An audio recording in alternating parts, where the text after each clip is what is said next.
Huyu hapo ni Ali Mayai Tembele baada ya kurejesha fomu ya urais wa TFF. Yupo hapa. Nakwambia naomba ongera na pole. Ali, habari ya leo? Salama bwana. Asante kwa matokeo yote uliyopitia. Asante sana kwa kweli, kila kitu kinapangwa na Mwenyezi Mungu. Tarehe 16 kwa kweli mwezi wa 10, tarehe 16 ni mwezi wa 6 mwaka huu, ni siku ambayo kwa kweli ilistua sana moyo wangu kwa sababu sijawahi ku-experience kitu kama kile. Kwa sababu nilikuwa na majukumu mengine ya kikazi ya Arusha, majira ya saa 7 saa 8 mchana napigiwa simu Tabora, taarifa ambayo naipata ya baba yetu, mzee wetu kipenzi, mzee Moshe Ali Tembele amepata ajali ya treni. Kwa kweli ni siku ambayo haikuwa siku nzuri, lakini kwa sababu sisi sote ni wanadamu, tumeumbwa, hicho ni Allah ndio anapanga kila kitu. Kwa hiyo hatuna wajibu kumshukuru Mwenyezi Mungu kwa kila kitu. Kwa hiyo nashukuru sana Mwenyezi Mungu, tukio lilikuwa salama na lilikuwa Tabora muda wote kipindi hicho mpaka jana ndo nimerejea kwa ajili ya shughuli nyingine za kawaida za kila siku. Pole sana. Asante sana. Maisha yanabidi. Na maisha yanaendelea. Mzee ametangulia na sisi sote tuko nyuma yake, sababu njia hiyo ni njia ya wote. Tumeumbwa lazima tupite njia hiyo.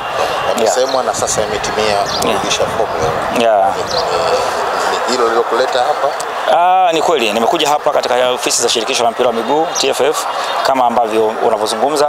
Ni kweli bahati mbaya fomu mimi sikuwa nimechukua, nilichukuliwa na jamaa zangu kina Amri Kiemba, lakini leo kama unavyokumbuka kwa mujibu wa mwongozo, leo tarehe 20 ndio deadline ya kurejesha fomu.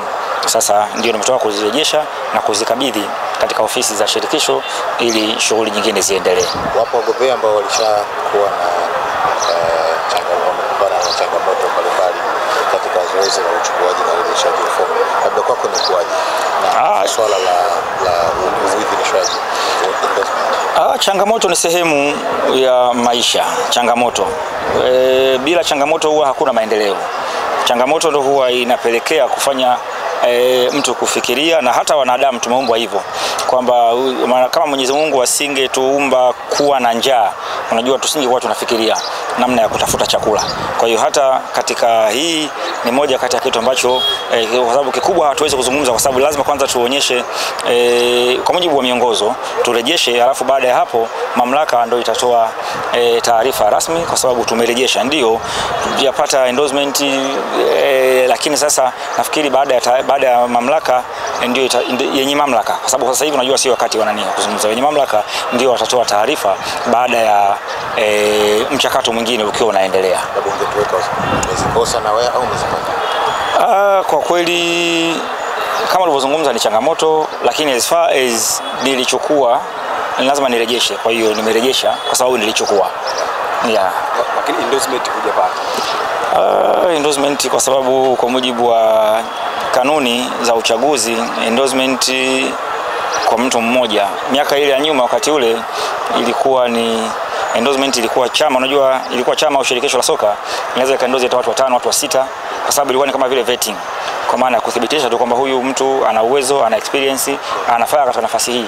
Kwa hiyo mnaweza mkapitishwa hata 5, 6, 7 kwa wakati ule ilikuwa hivyo, lakini kwa baadaye sasa hivi endorsement ya chama cha soka ni kwa mtu mmoja, na kikisha muendozi hakiwezi kuwa na nafasi ya kumuendozi mtu mwingine. Kwa hiyo hiyo ndio nafikiri ni kitu cha kawaida, lakini as far as tuna dhamira ndio sababu mimi nimerudisha fomu.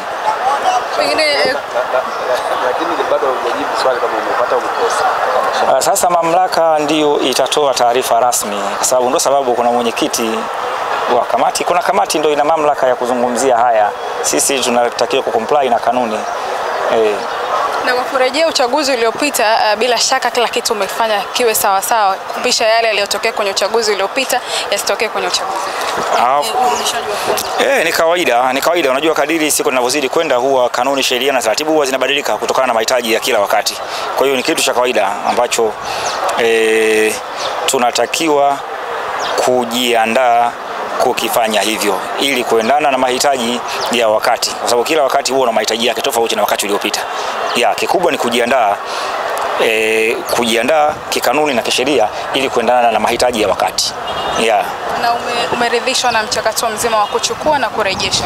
Mchakato wa kuchukua nimechukua, na kama hivyo mwongozo unavyotoa kwamba lipia kiasi fulani then utapata ile form, na kurejesha unajisajili wakati wa kurejesha, na kila kitu ulichokiambatisha hapo unakisajili kwamba katika viambatisho vyangu kuna hiki na hiki na hiki na hiki na hiki, vyote nimetoka kuvisajili hapo sasa hivi, then naziachia mamlaka ndio zitatoa ripoti rasmi ya kile ambacho kimetokea kwa sisi ambao tumerejesha.